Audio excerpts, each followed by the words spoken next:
After harboring the devil incarnate Luo Binghe for a dozen or so days, Qingjing Peak's disciples finally couldn't take the harassment anymore and begged Shen Qingqiu to take the person in question and, quote, lie low. 世尊, I hate Baizhan Peak, Ning Ying whined. Hate, hate, hate! They're such brutes. They've destroyed the mountain gate so many times already. 师尊, I really didn't tell them this time. This disciple swears you have to believe me. Mingfan complained tearfully. He nervously glanced at Luo Binghe. Why not let Liu martial brother out to spar with them a few times? After beating them up enough times, they'll no longer dare to harass Qingjing Peak. Luo Binghe was utterly unmoved. Shi Zun and I barely have any time to discuss business. Where would I get the extra hours to spar with those wild monkeys? Shen Qingqiu demurely waved his fan and speaking. To be fair, this so-called, quote, discussing business was more researching new dishes, cleaning the bamboo house's cutlery and furniture, and coming to act cute and sweet with all those propositions, no matter the time and location. Mingfan sniffled tearfully as he wailed. 师尊, do something. Hunting Peak is no longer willing to come fix our gates. Every time this disciple has to descend and ascend the mountain, traveling several hundred kilometers and spending out of his own purse. His howling annoyed Shen Qingqiu to no end. Ultimately, he finally and magnanimously did a great deed, accompanied by Mingfan's overflowing gratitude and Ning Yingying's reluctance to see them go. The great master left Qingjing Peak. Hence, he was rather depressed. Shit! What the hell was this? Martial Brother L had condoned his subordinates and minions M to attack on Martial Brother S's gates, and he hadn't even provided any compensation afterward. Having suffered economic losses, Martial Brother S went to Martial Brother X's department to request an allocation of public funds, but Martial Brother X refused to approve it. Then Disciple M not only demonstrated zero selfless spirit with regards to contributing to the collective funds, he even kicked his own master off the mountain. Traitors! The lot of you! That said, Luo Binghe looked very happy. As long as he could cling to Shen Qingqiu, anywhere they went was the same in his eyes. Plus, it was more in line with his desires to not have that group of eyesores hovering over them every day. Shi Zun, where shall we go next? He said in delight, tugging on Shen Qingqiu's arm. Shen Qingqiu glanced down at Luo Binghe's pose, at how he had encircled his arm with both of his own, and found it hard to look. He really was becoming more and more like a maiden.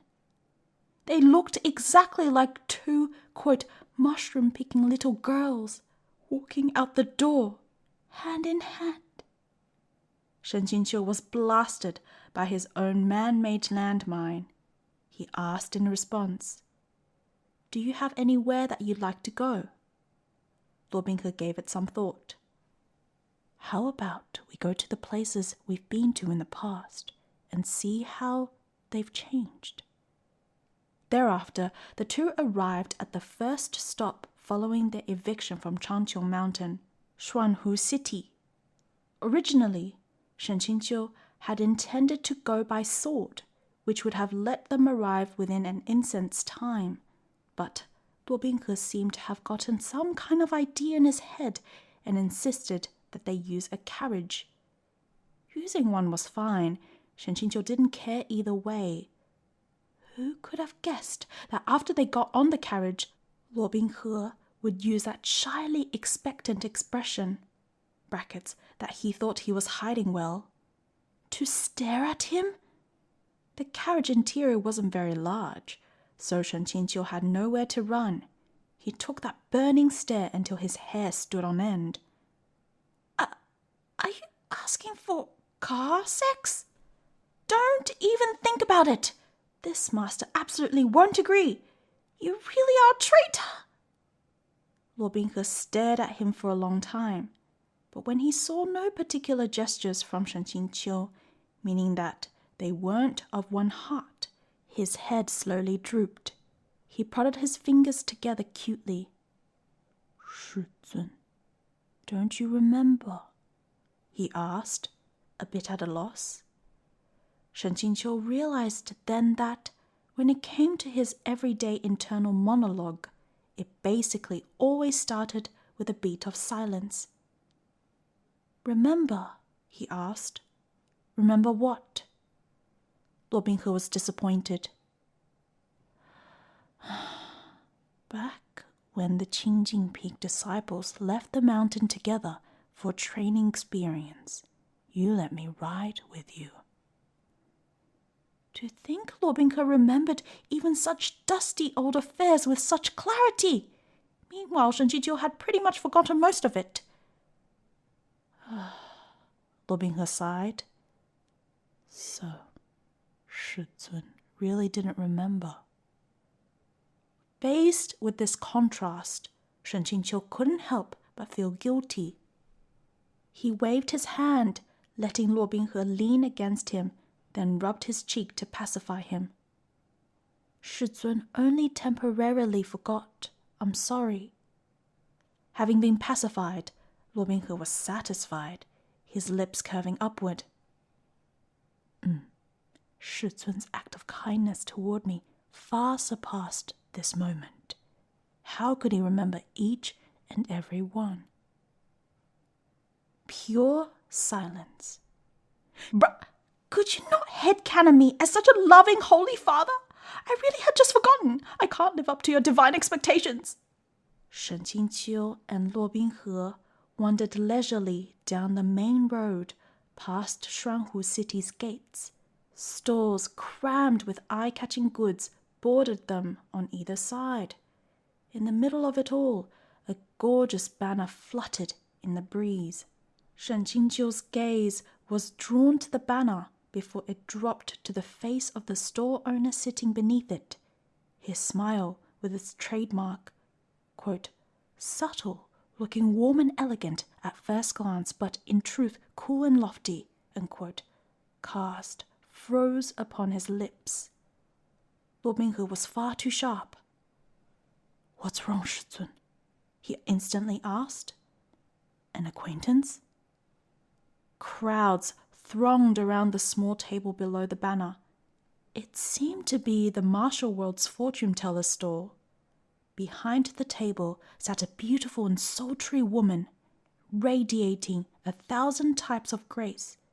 With a toss of her fine hair and a lift of her lovely face, she met Shen Qingqiu's eyes from a distance and promptly looked like she'd swallowed a kilogram of arsenic. But then her gaze turned and landed on the face of Luo Binghe, who stood beside him. Her love for this specific type of man came first above all, and her eyes shone with a sudden bright light. So she took the initiative to greet him. I trust that the immortal master has been well. It's been a while, said Shen Qingqiu. The madame is even lovelier than she was when we last met. This beautiful woman was Madame Mìyuè. She waved away the enamored male customers by her table, clearing out space for them while smiling delightedly.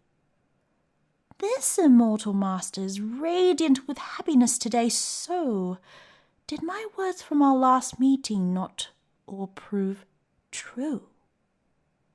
Though she was certainly talking to Shen Qingqiu, her eyes were turned in Luo Binghe's direction, and her flirtatious air was both enchanting and seductive, making clear her true intentions.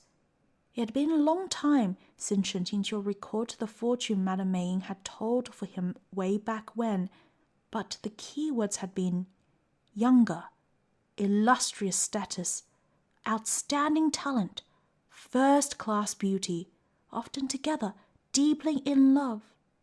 Shen Qingqiu realized with a shock that every single one had been dead on. This Shen deeply admires the madam's skill, he said. However, it seemed that back then you forgot to tell me the most important thing. She'd gone on and on, hyping it all up until it had practically been raining flowers, but she'd failed to say, Shen Qingqiu, your fated partner is a fucking man! Lord Binghe blinked a little, then smiled. Shizun, your relationship with this madam seems quite intimate. Though he was smiling at these words, Shen Qingqiu felt a toothache coming on.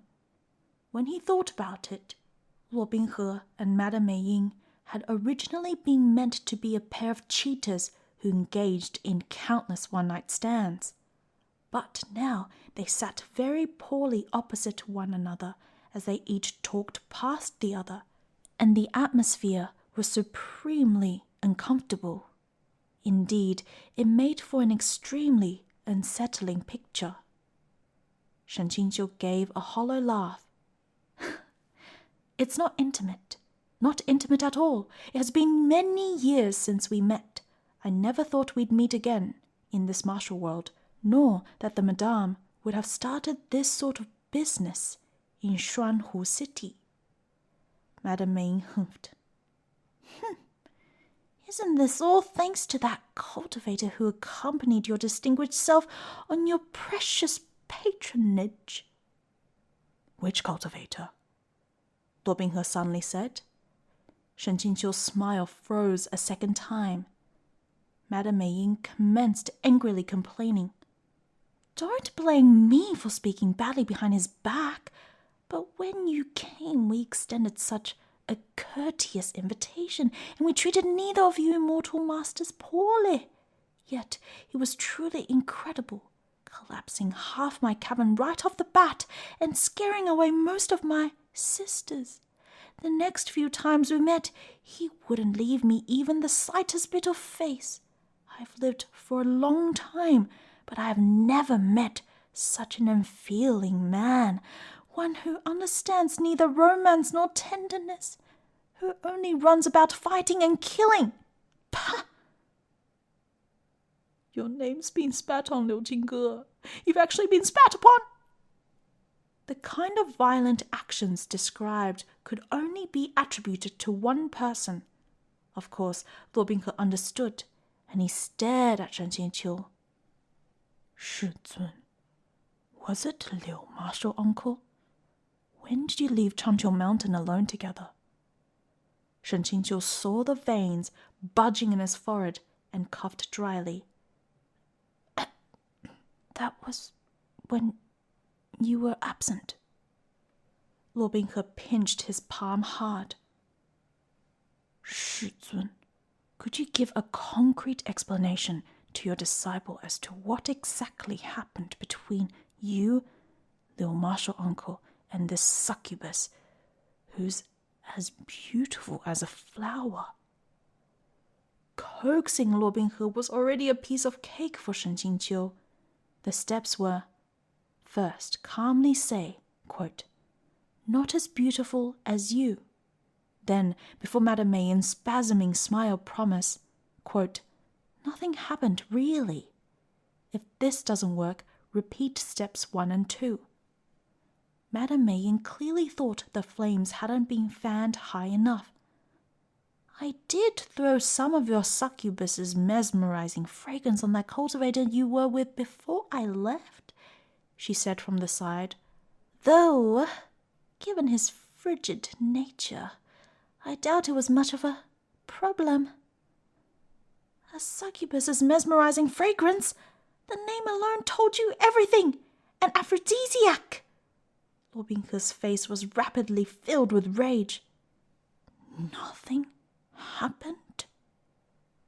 I swear to the heavens, really nothing happened. I didn't even have to jerk him off. Lord Binghe was both jealous and bitter. This disciple was in the endless abyss, cutting his way through thorns, while Shizun was surrounded with green hills and crystal waters and enjoying himself with other men. What the hell do you mean, quote, other men? Can't you use proper terms like colleagues or sect siblings? Shen Qingqiu waved his fan with incomparable integrity and humphed. What do you mean by enjoying himself? In a desolate mountain full of frenzied monsters, one person kicks the other into a freezing watering hole and gives them pneumonia. What's there to envy in something like that? That's all. That's all. Madame Mei chewed her nails. What do you mean, watering hole? She said hatefully. That was my beloved rose pool. Since they'd come to Shanu City, naturally they needed to look for something to do. For example, they ought to at least eliminate some pests for the civilians. After asking around, it turned out that Chen Manor was yet again experiencing strange incidents. That one year, the wicked, vicious Skinner demon had transformed into the old master's beloved concubine Deer and hidden within this manor. After they'd killed her, the room in the wing where she'd once lived had been the site of continuous disturbances. Every night there were wails and screams that sent all the residents into a panic. This had remained unsolved for years. Councillor Chen was already approaching 70 years old. His hair was a snowy white, but his ambitions were the same as ever. Many years ago, for better or worse, the only lovely concubine clinging to him had been Deer. But today he had a girl on either side, and they made for a beautiful pair of matching wives. The Skinner demon who lurked at his side in the past hadn't weakened his ardent passion for women in the slightest. This old gentleman was already of advanced age, but his memory was by no means poor. When he saw Shen Qingqiu, he even loudly called out to him, "Immortal Master Shen." Immortal Master Shen's lofty aloofness was the same as it had been last time around. He waited until old Master Chen asked about the young master beside him, then finally tugged his lips up a little and said gently, "This is indeed my little disciple from back then." Old Master Chen smiled. No wonder he looked so familiar. Only after seeing this immortal master and his beloved disciple together did I realize how many years had passed.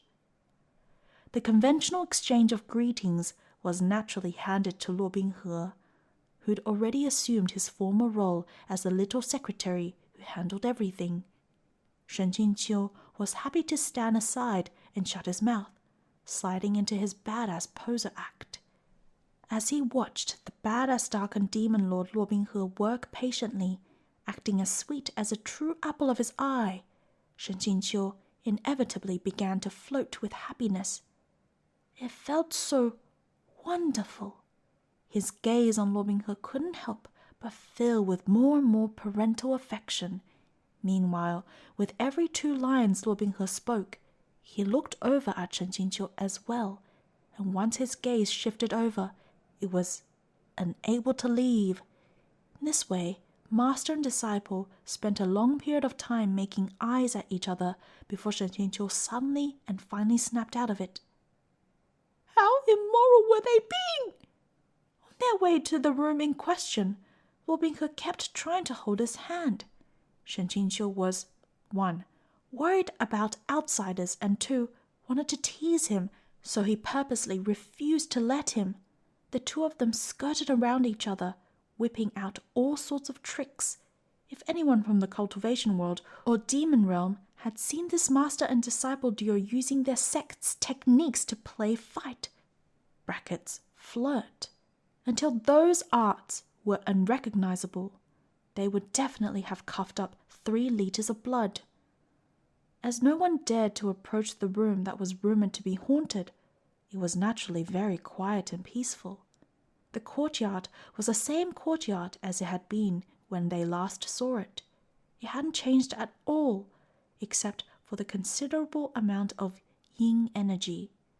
When he saw that, at last, there were no people around, Luo Binghe latched onto Shen Qingqiu without delay, rubbing against him as he held his waist from behind. His chin hooked over Shen Qingqiu's shoulder. he asked in a whisper. Does Shizun remember this place? Of course he remembered. Wasn't this the place where he'd first turned on easy mode? All right, that was a joke. How could he not remember? This was a place where he'd screwed Luo Binghe over for the first time, and so horribly. Back then, in order to preserve his own life, he'd almost let the Skinner demon strike Luo Binghe on the head. It had been a rather unkind thing to do, and now that he'd recalled it, he even felt bad. He was too ashamed to think about it deeply. When he didn't answer, Luo Binghe began to bitterly complain. Shizun, you really forgotten? This disciple is so anguished.